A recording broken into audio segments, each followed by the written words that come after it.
Every proportion we've dealt with so far has been, what we call a direct proportion.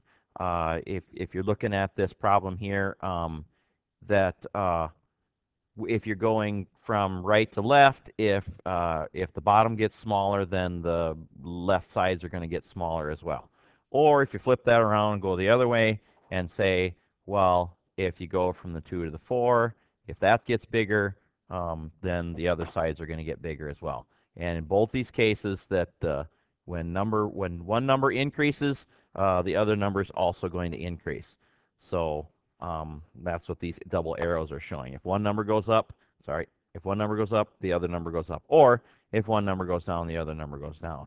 And you know a lot of examples where that happens. At your job, if you get more hours, you're going to get more pay. Or if you get fewer hours, you're going to get less pay. Lots of examples, and most everything we've dealt with to this point has been what we call a direct proportion. So let's talk about an inverse proportion, all right? And this is where if one quantity goes up, the other one goes down. Or flip side, if one goes down, the other one goes up. Okay? And you guys, I know you know this, a lot of these examples, because what do you do if you're late for work? You speed. You know that if you drive faster, it's going to take you less time to get somewhere. You know a lot of other examples that are like this as well. If you have a hard time getting a job done, what do? You get some help. Many hands make light work. So if one person can't get the job done, or one person is going to do the job in an hour, two people should take a half an hour. So these are just some of the examples that you guys already know about when it comes time to getting jobs done. Another classic example is the lever arm. All right, so I have a 2-foot crowbar here, and it takes 200 pounds to pull out that nail. Well, shoot, if you got a 200 pounds, that's like every ounce of weight that I have. And if I had to do that for very many nails, that'd get pretty tiring. So what do? You go get a longer crowbar. So then the question is, how much weight is it going to take in order to use this with a longer crowbar? So, I'm thinking about a table in my head here, one of our problem-solving deals. And you have to say to yourself, when I go from a 2 to a 4, what happens? Well, I wind up doubling the length of the bar. So you have to use a little common sense and say, well, if I use a longer bar, is the amount of weight it's going to take to pull that nail out going to go up or down? So, and your common sense will tell you, hey, that weight's got to go down. So if the left side is multiplied by 2, the right side is going to be divided by 2. And that's why you can't use a proportion to set these up. You're going to have to set these up with this little table. So if one side goes up, the other one's going to go down. So if I take 200 divided by 2, I should get 100. Let me change the numbers up a little bit in case they don't come out to be so nice as like a 2 and a 4. So this time when I set up my table, all I do is take the measurements that I'm given. I'm given two things. I'm given feet for the length of the bar, the feet, and I'm given pounds. So that's what I set up my table with. So I went 2 feet right here, and I went with 3.5 feet. And the 2 feet lever, it takes 200 pounds to pull out that nail. So the question is, what do I do to a 2 to get a 3.5? Well, you're going to actually have to get a calculator and divide some of this stuff out. So I'm just going to take the bigger. It works out best to take the bigger divided by the smaller, but you don't have to do it that way. And so if I take 3.5 divided by 2, I get 1.75. So the left side gets multiplied by 1.75. Okay. Well, if the number is going to go down, if the left side is multiplied by 1.75, the right side has to be smaller, so I have to divide by 1.75.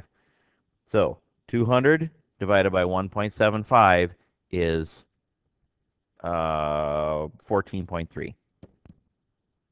So you are going to need a calculator to do some of these calculations. All right, another pretty classic example for inverse proportions is going to be gears. And so don't make fun of my gears that look like suns, but it's what I could draw. So on the left side, I have a 9-tooth gear, and on the right side, I've got a 16-tooth gear. So if that 9-tooth gear, or sorry, if the 16-tooth gear is turning at 1200 RPM, revolutions per minute, how fast is that 9-tooth gear going to go? So again, you just take a look at what it is that you're measuring down here on the bottom. I'm measuring teeth and I'm measuring RPMs. So that's what I set up on my table. Now I find it best or easiest if I put the two numbers that I know kind of next to each other. So I put the 16 and the 1200 here, and then the 9 and the blank space over there. Now this one's a little bit different in that, well, when I go to from 9 to 6, I'm sorry, from 16 to 9, again, I got to figure out that scale factor. What do I do to a 16 to get a 9? There's more ways than one to do this, but I can take 16 divided by 9, and I get 1.77. But if I take 16 times 1.77, it's going to get bigger. So what do I have to do with the 16 and the 1.77 to get it a smaller number? Well, it's going to have to be divided. Now, you have to sit and think about these gears for a second and think back to your, earliest days of riding a bike. So you're riding your little kid's bike and your mom and dad are riding their big kid's bike, or maybe you're the big brother and you have a little brother or sister. And anyway, the little kid's got to just pedal their butt off to keep up with mom and dad on the big bike because the wheels are so much smaller. So this smaller gear with the 9 teeth is smaller. Is it going to turn faster or slower than the 1200 RPMs? Well, again, little kids got to pedal their butts off to keep up with big people on big people bikes. And so the small gear is going to turn way faster than the big gear. So this needs to be a bigger answer.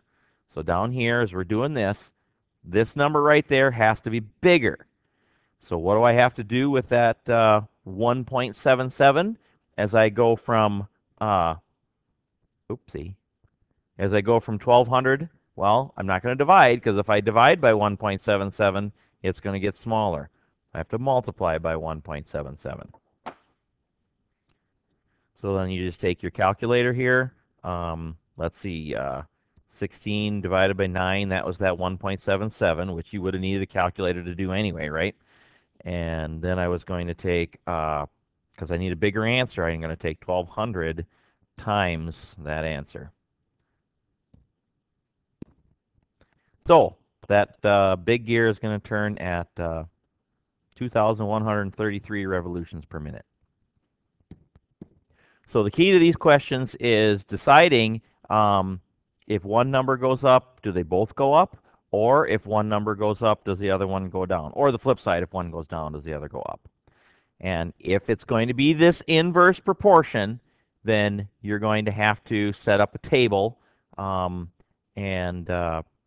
make sure that the numbers go the way you need them to go.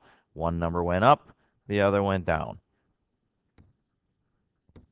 Or one number went down, the other number has to go up. So your assignment is out of the Unit 9 book.